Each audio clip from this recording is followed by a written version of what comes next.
Hello दोस्तों, तो आज की इस वीडियो में हम बात करेंगे त्रिकोणमिति का परिचय यानी कि इंट्रोडक्शन ऑफ ट्राइगोनोमेट्री, जो कि हमने आज से शुरू कर रहे हैं 10th क्लास का मैथमेटिक्स पोर्शन। जो मैंने पिछले वीडियो में आपको समझाया था कि कैसे हम लोग आज से 10th क्लास का मैथमेटिक्स आने वाले 90 या 100 दिनों में सारे के सारे मैथमेटिक्स का कवर हम लोग करेंगे।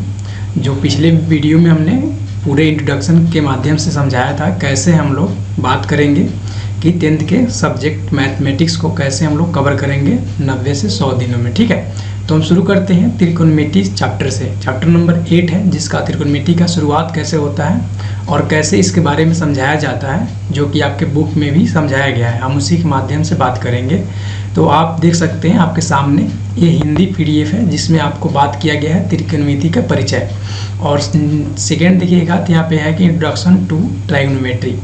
तो आप देख सकते हैं यहाँ पे दोनों सेम है। ठीक है, केवल यहाँ पे इंग्लिश है और यहाँ पे हिंदी है। तो हिंदी में समझने के लिए आप यहाँ पे भी पढ़ सकते हैं, आप खुद से भी पढ़ सकते हैं हिंदी में, और अंग्रेजी वाले इंग्लिश में पढ़ सकते हैं। ठीक है, काफ़ी गहरी बातें बताई गई है, आप इसको फुल्ली अच्छे से समझकर पढ़ेंगे और मेरा वीडियो देखकर पढ़ेंगे तो और ज़्यादा समझ में आएगा।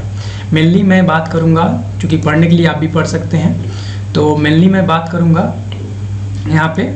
यहाँ पे जो समझाया गया है उसके बारे में। ठीक है, देख सकते हैं आपके सामने जो है एक इमेज दिया गया है। ठीक है, इस इमेज के माध्यम से समझाया जा रहा है। जिस त्रिकोणमिति में हम बात करते हैं तो सोचते हैं कि त्रिकोणमिति 3 कोण यानी 3 एंगल से बना हुआ आकृति हो, उसे हम लोग ट्रेंगल कहते हैं। जो ट्रेंगल जो होगा इसमें त्रिकोणमिति में वो राइट ट्रेंगल होगा। ठीक है, राइट एंगल ट्रेंगल के बारे में हम बात करेंगे अधिकांशतः। ठीक है, और जो भी मतलब राइट एंगल ट्रेंगल नहीं बन रहा है उसको हम लोग बनाएंगे। ठीक है, और क्रिएट करेंगे, क्योंकि बिना क्रिएट किए हुए यह त्रिकोणमिति का क्वेश्चन हो ही नहीं सकता है। ठीक है, अगर नहीं आ रहा है तो उसको हम लोग कहीं ना कहीं उसको स्टैंड करेंगे और उसको राइट एंगल ट्रेंगल बनाने की कोशिश करेंगे। ठीक है, क्योंकि उसमें होगा। तो हम शुरू करते हैं इस एग्जाम्पल से। तो देख सकते हैं आपके पास एक मीनार है। जैसे हम लोग गाँव में ताड़ या खजूर के पेड़ को देखते हैं तो उसी तरह से मीनार का चित्र दिया हुआ है। ठीक है, और एक आदमी आपको साइड में देख सकते हैं यहाँ पे कि आपको एक आदमी यहाँ पे दिखाई दे रहा होगा, जो कि यहाँ पे है। ठीक है, तो ये आदमी जो है यहाँ से आप मीनार का वो पिक पॉइंट यानी चोटी देख रहा है। ठीक है, ये वाला। तो इससे आपको ज्ञात करना है कि इसमें आपको बताएगा कि ये आदमी है और ये मीनार है। ठीक है, जो कि यहाँ पे राइट एंगल ट्रायंगल बनाने का कोशिश किया जा रहा है। ठीक है, तो इसमें आपसे देगा कि यहाँ से जो देखने का एंगल जो है कुछ होगा थीटा मान लीजिए, और ये हाइट दे देगा। मान लीजिए हाइट पता नहीं है, ये ज्ञात करना है, तो ये आपको ये वाला डिस्टेंस पता हो जाएगा y। तो इसके माध्यम से आपको ये फाइंड करने के लिए दिया जाता है। ठीक है, तो ये क्वेश्चन होता है। ठीक है, आगे हम बात करेंगे कैसे क्रिएट किया जाता है। ठीक है, ये एग्जाम्पल के थ्रू हम लोग बात कर रहे हैं। ठीक है, नेक्स्ट है आपके पास कि इसके आगे एक और एग्जाम्पल है, 2 एग्जाम्पल है, फिर बारिश से नेक्स्ट एग्जाम्पल आपका है कि यहाँ पे देखिए कि एक लड़की है। ठीक है, एक लड़की है जो कि आपके घर के बालकनी में यहाँ पे है। ठीक है, जो कि नेक्स्ट यहाँ पे एक नदी है बीच में, इस दोनों घर के बीच में एक टेम्पल यहाँ पे है, और यहाँ पे इसका बिल्डिंग है। जो बालकनी से खड़े होकर यहाँ पे गमला रखा हुआ है। ठीक है, तो ये गमला रखा हुआ है, तो यहाँ पे देख सकते हैं गमला पर देख रही है। तो यहाँ से इसको एक, और यहाँ से घर का नीचे देखिएगा तो यहाँ से ऐसे एक ट्रेंगल बन रहा है। ठीक है, तो कह रहा है कि जैसे कि ये बिल्डिंग का हाइट इसको पता है। ठीक है, और यहाँ पे जो एंगल बन रहा है इसको यहाँ पे एंगल पता चल रहा है थीटा, तो ये 90 डिग्री हो जाएगा, या 90 माइनस थीटा कर सकते हैं। ठीक है, तो इससे आपको एंगल यहाँ पे पता चल जाएगा और इसका हाइट पता है, तो आप नदी का चौड़ाई फाइंड करना होता है। ठीक है, कुछ इस तरह से इसका क्वेश्चन सॉल्व होगा। आपको अभी थोड़ा अटपटा लगेगा, नेक्स्ट में देखते हैं इस, जब आपको हम समझाएंगे कि कैसे इसको फाइंड करना है तो आपको आसान लगेगा। ठीक है, तो नेक्स्ट देखते हैं हम इसका एग्जाम्पल एक और है। ठीक है, नीचे है एग्जाम्पल एक गुब्बारा का। ठीक है, जो कि बात कर रहा है कि एक लड़का है। ठीक है, तो वो लड़का है जैसे कि घर से बाहर घूम रहा था, तो देखा कि एक ये बैलून जो है जिसमें कि गर्म हवा छोड़ा जाता है तो वो चलता है। ठीक है, जो देखे होंगे मूवी वगैरह में। ठीक है, तो ये लड़का जो देख रहा है कि बैलून अभी ए पॉइंट पे है। क्या पॉइंट पे? ए पॉइंट पे है, तो इसके पास कुछ अलग एंगल बनता है। ठीक है, तो ये घर जाता है और मम्मी को साथ में लेकर आता है और देखता है कि ये बैलून बी पॉइंट पे चला गया है। ठीक है, तो अब कह रहा है कि जब बी पॉइंट पे चला गया है तो इसको तो नीचे वाला डिस्टेंस लगभग इसको पता होगा, मतलब देगा क्वेश्चन में, ठीक है। और ए जो है 90 डिग्री है, ठीक है, और ए भी 90 डिग्री है। तो इससे कह रहा है कि अब ए वाला डिस्टेंस या ए वाला डिस्टेंस, ठीक है, ज़्यादातर आपको इस वाला डिस्टेंस के बारे में पूछेगा, क्योंकि नीचे वाला डिस्टेंस इसमें दिया रहेगा और ए वाला इससे देख रहा है, तो ए वाला एंगल भी आपको थीटा होगा और ए वाला एंगल जो होगा मान लीजिए बीटा है। तो इस तरह से आपको एंगल दिया रहेगा और इसके बारे में आपको समझाया जाएगा, ठीक है। तो ये आपका डिस्टेंस पता रहेगा और इसके थ्रू एंगल के थ्रू आपको इस वाला डिस्टेंस को, यानी कह सकते हैं यहाँ पे एम लिखते हैं तो एम भी आपको फाइंड करना होगा। तो इसी तरह के सारे क्वेश्चन आपको मिलेंगे, ठीक है। ये हो गया, मतलब कि आगे नेक्स्ट चैप्टर में मिलता है। फिलहाल आपको बताया जाएगा ट्रायंगल में क्या होता है, ठीक है। तो हम एग्जाम्पल से समझेंगे धीरे धीरे कि कैसे कैसे क्वेश्चन आते हैं, ठीक है। यहाँ पे आपको यहाँ बताया गया है कि अंग्रेजी शब्द में ट्राइगोनोमेट्री की उत्पत्ति, मतलब ग्रीक शब्द से ट्राई का अर्थ होता है 3, ठीक है, गौन का अर्थ होता है भुजा, ठीक है, और मेट्रो का अर्थ होता है माप। तो 3 भुजाओं का माप के बारे में ट्राइगोनोमेट्री कहा जाता है, ठीक है। तो इस प्रकार से इसका डिफिनीशन यहाँ पे दिया गया है, ठीक है, जो कि आप पढ़कर समझ सकते हैं। नेक्स्ट आता है आपके पास कि यहाँ पे समझाया गया है कि त्रिकोणमिति में जो होते हैं 6 अनुपात होते हैं, ठीक है, जो कि आपको कैसे समझाया जाता है, ठीक है।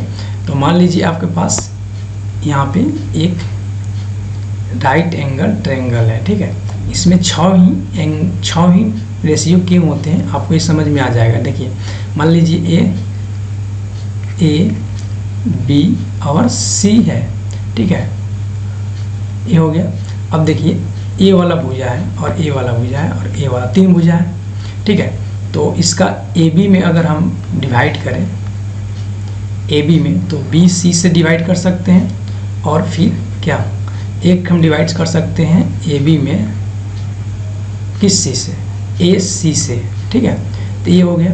फिर हम क्या करेंगे B C by A B कर सकते हैं और फिर बी सी बाई ए सी कर सकते हैं, ठीक है।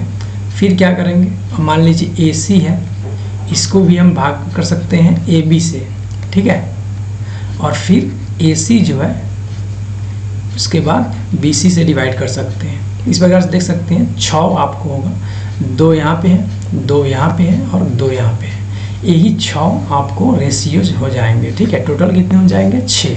अब कोई पूछता है आपको कि ट्राइगोनोमेट्री में 6 रेशियो क्यों होती हैं, इससे ज़्यादा क्यों नहीं हो सकता, तो आप देख सकते हैं इसके अलावा आप किसी से ज़्यादा नहीं बना सकते। ए बी बटा बी सी और ए सी बटा बी सी जो भी है सारा आपको यहाँ पे दिया गया है, ठीक है।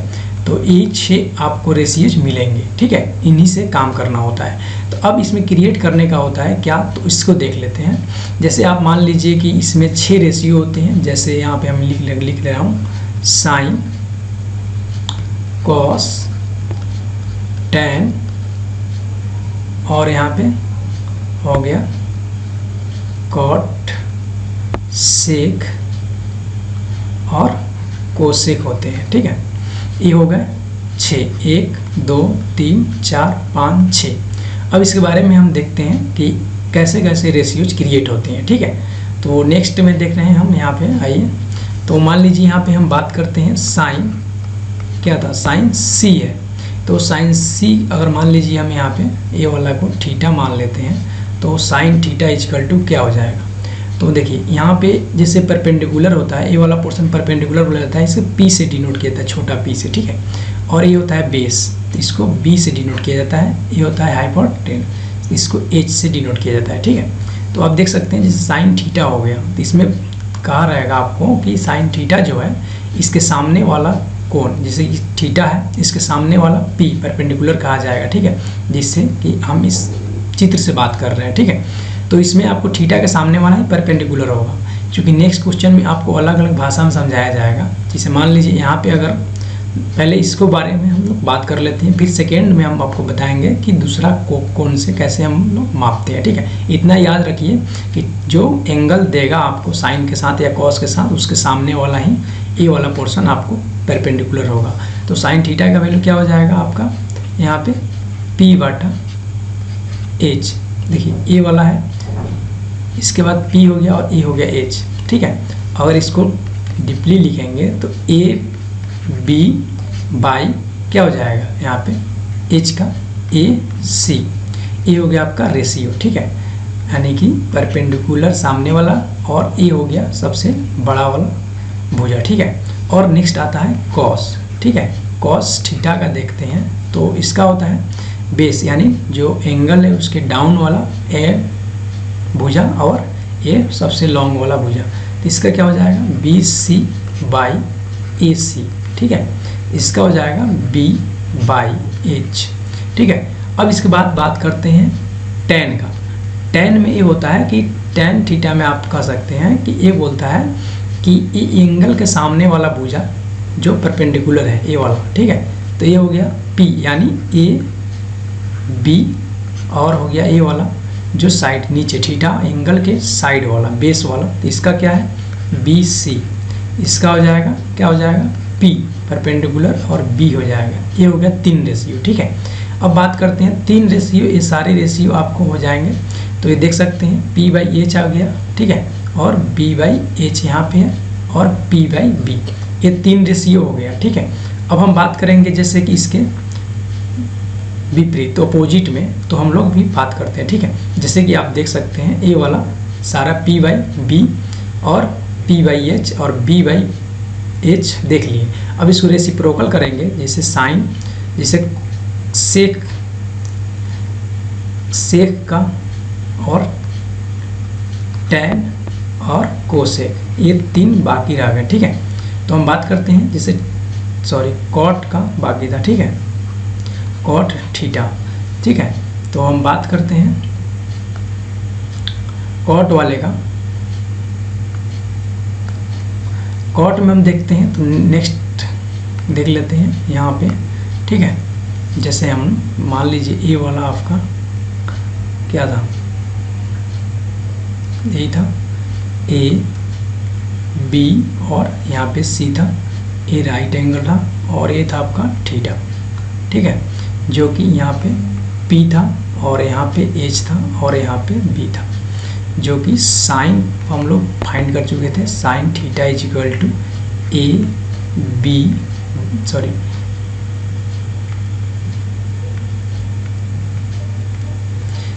बी बाई क्या था A C is equal to P by H, ठीक है। और था cos theta is equal to था आपको B C is equal to बटा था ए सी, ठीक है। इसका था बी सी का बी था और ए सी का एच। अब नेक्स्ट है आपका टैन का, जो कि tan theta is equal to था ए परपेंडिकुलर यानी थीटा का सामने वाला, यानी ए बी बाई क्या हो गया बी सी, जो कि परपेंडिकुलर बाई बेस, ठीक है, ये हो गया। अब आएगा आपका कॉट, अगर देखते हैं cot theta is equal to, cot theta का मतलब होता है कि पहले आप बेस लिखिए, ठीक है। जैसे थीटा हो गया, इसके नीचे वाला बेस है तो बी सी हो जाएगा, और इसका परपेंडिकुलर यहाँ पे है जो कि एंगल के ठीक सामने वाला भुजा कहलाएगा, तो ये हो गया आपका ए बी। तो क्या हो जाएगा यहाँ पे बी बाई पी। अभी तक आपको इतना ही समझना है, ठीक है। ऐसे आप देखेंगे बी बाई पी और यहाँ पे पी बाई बी है, इसका रेसिप्रोकल कह सकते हैं, ठीक है। और नेक्स्ट 2 रेशियो और है जिसका कहते हैं, एक है सेक, ठीक है। तो sec theta is equal to देख सकते हैं, इसमें कहा जाता है कि पहले बड़ा वाला भुजा, ठीक है, जैसे कि इस बड़ा वाला भुजा है यहाँ पे थीटा का ए वाला भुजा ए सी, ठीक है, और इसमें हो जाएगा आपका सेक जो कि एक ये वाला बेस वाला जो है पोर्शन वो वाला बी सी, तो इसमें हो गया आपका एच बाई बी। और नेक्स्ट है आपका cosec. Cosec theta is equal to कहा जाता है कि आपको बड़ा वाला भुजा ए सी, ठीक है, और जो कि थीटा वाला सामने वाला एंगल के ठीक सामने वाला भुजा क्या हो जाएगा ए बी। तो ये देख सकते हैं आपका एच बाई बी पी हो जाएगा, ठीक है। तो ये हो जाएगा आपका साइन का जो रेशियो देखिएगा यहाँ पे पी बाई एच है, ठीक है, पी बाई P/H, ठीक है। तो ये और इसका रेसिप्रोकल है, तो कह सकते हैं यहाँ पे कि sine theta is equal to 1 cosec theta. हालांकि इसका आपका दरकार जल्द होगा, इसीलिए बताया जा रहा है, ठीक है। और यहाँ पे देख सकते हैं कॉस थीटा अगर देखें तो क्या हो जाएगा 1/sec थीटा, ये हो गया। और एक जो है आपको यहाँ पे tan के बारे में भी इसी तरह का है, ठीक है, जो कि मैंने समझाया था 1/cot थीटा। अब देखिए यहाँ से आप लोग समझिए कि आप अगर इसको और भी बड़े तौर पर समझेंगे तो देखिएगा कि यहाँ पे देखिए, जैसे sine theta equal to 1/cosec theta है, तो मान लीजिए इसको यहाँ पे लाते हैं और साइन को यहाँ पे ले जाते हैं, तो क्या हो जाएगा cosec theta is equal to 1/sin theta. ये जो है फॉर्म आपको तीनों पर अप्लाई करते हैं, ठीक है। इसको भी अगर करते हैं तो सेम इसी तरह का आएगा, ठीक है। जैसे देख सकते हैं sec theta is equal to 1/cos theta, ठीक है। इस तरह से आप देख सकते हैं ये सारे रेशियो क्रिएट हो रहे हैं ना। और एक बच गया आपका tan वाला, तो cot theta is equal to 1/tan theta. मैंने कुछ नहीं किया है, केवल वो चीज़ें हो रही है जो कि गुणा भाग के दौरान बांटा के आप लोग सीखे होंगे, ठीक है।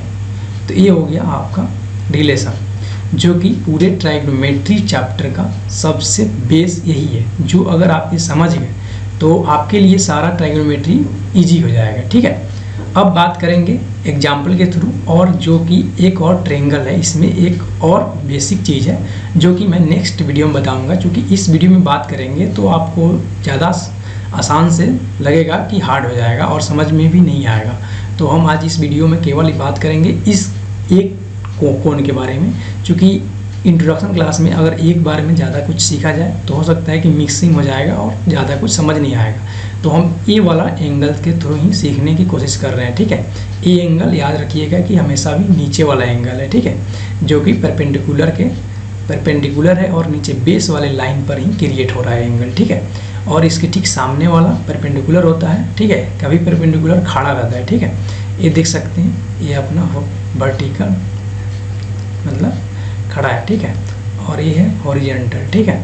तो थीटा जो एंगल बन रहा है जिस और बड़ा वाला भुजा और नीचे वाला भुजा, ये बड़ा जो बन रहा है मतलब एंगल बन रहा है बड़ा वाला भुजा के साथ, जो भुजा है ये वाला परपेंडिकुलर वाला वो बेस होता है और इसके ठीक एंगल के ठीक सामने वाला परपेंडिकुलर होता है, ठीक है। तो ये देख सकते हैं इसके थ्रू आपको जो क्रिएट हुआ है ये सारे एंगल है, ठीक है। हम एक एग्जांपल से आपको समझाते हैं, ठीक है, जो कि आपके इस चैप्टर में ही दिया हुआ है, ठीक है, इसके थ्रू दिया गया। आप अगर इसको पढ़ते हैं इस चैप्टर को तो यहाँ पे भी सारा चीज़ समझाया गया है उसी तरह जिस तरह मैंने समझाया है, ठीक है। क्योंकि नया चीज़ से ज़्यादा बेटर है कि बुक का भी बात समझा जाए, जो कि बुक में काफ़ी सरल और आसान भाषा में ही समझाया गया है, तो आप यहाँ पे समझ सकते हैं, ठीक है। और देखिए यहाँ पे और कुछ जो भी एक्स्ट्रा चीज़ है मैं आने वाले वीडियो में भी चर्चा करूँगा। और नेक्स्ट हम लोग बात करते हैं इसमें का एग्जाम्पल। एक एग्जाम्पल हम लोग अभी देख रहे हैं फिलहाल, और नेक्स्ट वीडियो में सारे एग्जाम्पल देखेंगे, ठीक है। और उसके बाद बात करेंगे चैप्टर के बारे में, ठीक है। जैसे कि आपको सामने दिया हुआ है कि tan a का वैल्यू दिया हुआ है, तो tan a का वैल्यू दिया हुआ है, तो tan a, ठीक है। पहले तो a देख लीजिए त्रिभुज है, a वाला आप ही छोड़ दीजिए, ठीक है, ये वाला आप मत याद कीजिए, ठीक है। अब याद कीजिए कि मैंने समझाया था कि tan a दिया हुआ है तो इस एंगल के बारे में बात किया जा रहा है, ठीक है। तो ये वाला एंगल हो गया आपका। अब कह रहा है कि tan a, तो आप याद कीजिए tan a इक्वल टू क्या होता है परपेंडिकुलर बाई b। आप चाहते हैं तो बैक करके देख सकते हैं कि इतना ही था आपका, जो कि p है, इसके सामने वाला हमने बताया था परपेंडिकुलर होता है। इसमें क्या है, तो इसमें b है और c है, तो हम लोग कभी भुजा को अल्फाबेटिकल लिखते हैं, ठीक है। और इसमें देखिए कि हम लोग एक बेस बताया था जो कि b यहाँ पे डिनोट कर रहा है, तो क्या था, ये एंगल के नीचे वाला भुजा को बेस कहा जाता है, ठीक है। इसको हम लोग AB कह सकते हैं, ठीक है। ये हो गया आपका E, ठीक है। अब देखिए यहाँ पे क्या है, हमारे पास दिया हुआ है, क्या दिया हुआ है, tan A इक्वल टू 4/3, यहाँ पे लिखेंगे 4/3। अब देखिए ऊपर BC है, नीचे AB है, जिसका वैल्यू आपके पास दिया हुआ है। तो ये क्या होगा, BC इक्वल टू 4 है, तो यहाँ पे क्या लिखेंगे 4 और A B is equal to का वैल्यू है 3, तो यहाँ पे लिखेंगे 3। तो हम सबसे पहले क्या करेंगे, इसमें हमको कह रहा है कि यदि tan A is equal to 4/3 है तो कोण A की अन्य त्रिकोणमिति, यानी कि हमारा tan A पता है तो साइन क्या क्या फाइंड करना है, साइन कॉस, चूँकि tan पता है छोड़ देंगे, कॉट सेक और कोसेक फाइंड करना है। ठीक है, ये पांचों फाइंड कर दीजिएगा तो आपका आंसर क्लियर हो जाएगा। तो हम सबसे पहले क्या करेंगे कि इसमें हमको ए वाला दिया हुआ है, तो आप डायरेक्ट लिख सकते हैं कि हमारे पास tan A is equal to है, तो हम इसको लिख देंगे, यहाँ पे 4 है और यहाँ पे देखिए इतना पहले तो आपको निकालना होगा। ठीक है, और उसके बाद हम बात करेंगे कि हमारे पास क्या है। तो ये हमारे पास गिवन दिया हुआ था। अब हम क्या करेंगे कि इसके लिए इसमें जैसे हमको AC फाइंड करना होगा। ठीक है, तो AC फाइंड करना होगा तो आप AC का सूत्र याद होगा, जैसे कि मैंने रूट अंडर, इसको क्रिएट करने के लिए क्या होता है, ये नीचे वाला, यानी कि इसमें अगर डायरेक्ट लिखते हैं तो हम लिख सकते हैं जैसे कि इसको हम क्या चीज़ से H से डिनोट करते हैं और इससे P से और इसको B से। ठीक है, तो H is equal to root under क्या होता है, P² प्लस B²। अब हो गया H हमको क्या है, AC है, चूँकि AC है, और यहाँ पे देखिए P जो है यहाँ पे C और यहाँ पे B, यानी BC का स्क्वायर प्लस यहाँ पे A और B का स्क्वायर है। ठीक है, A B का स्क्वायर है, तो कितना हो जाएगा, यहाँ पे देख सकते हैं रूट अंडर BC कितना था, तो 4 था, तो 16 हो जाएगा, प्लस कितना हो जाएगा 3 9, यानी रूट अंडर 25। आपको केवल समझना है, नेक्स्ट वीडियो में हम लोग सदे पेज पे इस्तेमाल करेंगे। ठीक है, जो कि देखिए यहाँ पे 25 हो गया, तो इसका 5 रूट निकल जाएगा। ठीक है, ये हो गया आपका AC। ठीक है, तो ये हो गया आपका यहाँ पे क्या हो जाएगा 5। अब लेंगे हम, अब लिखेंगे, मतलब इंग्लिश में लिखना होगा तो नाउ लिखेंगे और या लिखेंगे अब। ठीक है, अब या इससे पहले भी लिख सकते हैं H is equal to 5, P is equal to 4। ठीक है, ऐसे तो P तो फाइंड आप करना नहीं है चूँकि निकाला हुआ है। अब B इज इक्वल टू क्या लिखेंगे 3, और लिखेंगे नाउ या अब लिखेंगे साइन A। क्यों, sine A is equal to क्या होता है P/H, तो लिख देंगे 4 कितना 5, एक हो गया। फिर इसमें कोमा देंगे। ठीक है, और नेक्स्ट लिखेंगे cos A is equal to क्या होता है B, यानी बेस बाई हाइपोटेनस, तो इसका हो जाएगा क्या है B है 3, तो 3 लिखेंगे और फिर H 5 लिखेंगे। इसी तरह फिर आपको फिर यहाँ पे कोमा देंगे और इसी तरह कॉट A निकालेंगे। कॉट A का क्या हो जाएगा B/P। ठीक है, चूँकि ये सब याद करना होगा थोड़ा बहुत आपको, चूँकि मान लीजिए शुरू में याद करना होता है, आगे हायर क्लास में आते आते आपको सारा चीज़ ऑटोमेटिक याद हो जाएगा। ठीक है, तो ये हो गया B, जो कि आप यहाँ पे लिख सकते हैं। तो B का वैल्यू कितना है हमारे पास 3 है और P का वैल्यू 4 है। ठीक है, यहाँ से ये हो गया आपका कॉट E। अब फिर चूँकि अभी नहीं हुआ है तो यहाँ पे कोमा देंगे। ठीक है, अब निकालेंगे हम लोग सेक A, और सेक A का वैल्यू था H/B। बैक में आप देख सकते हैं H का वैल्यू कितना है 5 और B का वैल्यू 3 है। फिर कोमा नहीं देंगे चूँकि अब लास्ट हमको निकालना है, तो लिखेंगे एंड। ठीक है, और एंड लिखेंगे और कोसेक लिखेंगे, cosec A is equal to H/P। ठीक है, और H हो गया 5 और P कितना था हमारे पास 4। ठीक है, अब ये सारे आपको आंसर हो जाएंगे और डायरेक्ट लिख सकते हैं sine A is equal to कितना था, निकाले थे हम लोग 4/5, हेंस लिख दीजिएगा। हेंस लिख कर इस तरह sine A is equal to 4/5, cos A is equal to 3/5 और cot A is equal to 3/4 और sec A is equal to क्या हो जाएगा 5/3 और cosec A is equal to 5/4। ठीक है, और इसका आंसर आपको लिख दीजिएगा। ठीक है, इस तरह से आपका ये सारा रेशियोज कंप्लीट हो गया। चूँकि हमारे पास ये 5 रेशियोज है, ऑलरेडी एक रेशियोज दिया हुआ है, टोटल कितने हो गए 6। इसी तरह से सब रेशियो निकाला गया है। अब हम बताएंगे नेक्स्ट वीडियो में कि इस एंगल से आप कैसे क्रिएट करके आप दोनों एंगल एक साथ समझ सकते हैं, ठीक है। तो आई होप कि ये इंट्रोडक्शन क्लास आपको काफ़ी अच्छा लगा होगा। आप 10th क्लास के जो भी बच्चे हैं आप शेयर कर सकते हैं और उनको बता सकते हैं कि यहाँ पे आपको मैथमेटिक्स का पोर्शन चालू हो गया है, आप ज्वाइन कर सकते हैं। आपको कोई भी डाउट हो, छोटा से छोटा डाउट हो, आप कमेंट कर सकते हैं, उसको नेक्स्ट वीडियो में, आने वाले वीडियो में क्लियर कर देंगे, ठीक है। और बात करते रहेंगे आपके साथ, जो भी है एक्स्ट्रा कुछ भी मैथ का कोई भी प्रॉब्लम हो आप अगर देते हैं या कमेंट बताते हैं तो मैं उसको काफ़ी गहरे ढंग से डिटेल तौर तरीके से डिस्कस करूंगा और कोशिश करूंगा कि आपको काफ़ी आसान से आसान लगे और आपको मैथमेटिक्स समझ में आए, ठीक है। तो आई होप कि ये वीडियो अच्छा लगा हो। तो फिर मिलते हैं नेक्स्ट वीडियो में, तब तक के लिए जय हिंद।